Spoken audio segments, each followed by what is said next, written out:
Good morning, beloved ones, coming at you from Taos, New Mexico. This is Dr. Goddess on Love and Life, CeeJay Adams, and I just spent the last 24 hours off grid, out of cell reach, and had a nice, brisk, invigorating cold shower this morning. My hair is still sopping wet, but I wanted to stop and really look at the question of what are you romanticizing in your life? We often hear the statement, I would be happy if, ... I would be happy if my children behaved differently. I would be happy if that person loved me. I would be happy if I made more money. I would be happy if. One of the things I often hear around my friends, particularly those that are into alternative living perspectives, is, I'd love to live off grid. Sounds kind of romantic, a little bit like rebels with a cause. Until you do it for a while, it's a lifestyle, it's a commitment. Man, last night not being able to use any form of my media, not being able to use a blow dryer to get my hair dry, you would think these were really inconsequential, but they impacted my style of living. If I had been called to live off-grid, then I would probably say it was a worthwhile sacrifice, but I'm not called to live off-grid. Does that make me less spiritual? Am I less aware because I don't want to live off-grid? Is there a fantasy, perhaps, that we've created that living on-grid or off-grid is better? Is there a fantasy we've created that says living more close to nature is perfection?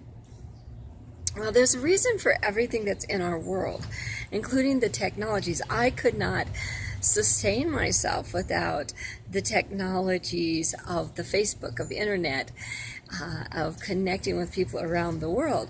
Well, that means I need Wi-Fi services. So I went for, like I said, 24 hours without Wi-Fi services, without phone services.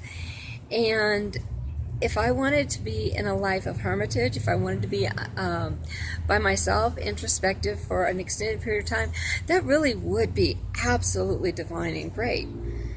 It's not my current path in life. My current path in life is to connect with people and to be able to reach out.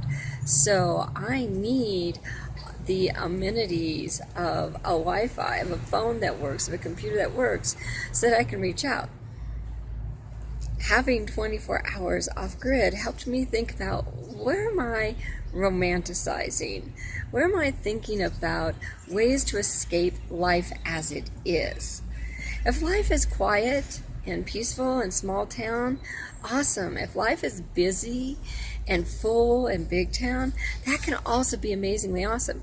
It really isn't about what's in my environment. It's about how I am relating to that. If I choose to be an example of living, unconditional loving and unconditional living, that means I have to be able to do that in every circumstance. Right? This wet hair is kind of cold this morning. Am I willing to have my days, every day, start like this? It's invigorating when you're out on a road trip and you're camping, but not so much if it's the requirement of my everyday. Oftentimes we look outside of ourselves and say, that would be the magical experience. That would be the magical experience. So what magical experience are you holding out for? If I have a partner by a certain age, if I make a certain amount of money, if I have a certain type of house, all of these things are totally fantasies about what will make us happy. I challenge you to see if maybe you're romanticizing something where someone else is succeeding, someone else is thriving in an environment that you think would be your optimal. Worth considering. What are you fantasizing? All right, I'm going to go get involved in the fantasy here on the plaza, find some good caffeine, and enjoy the fiesta day.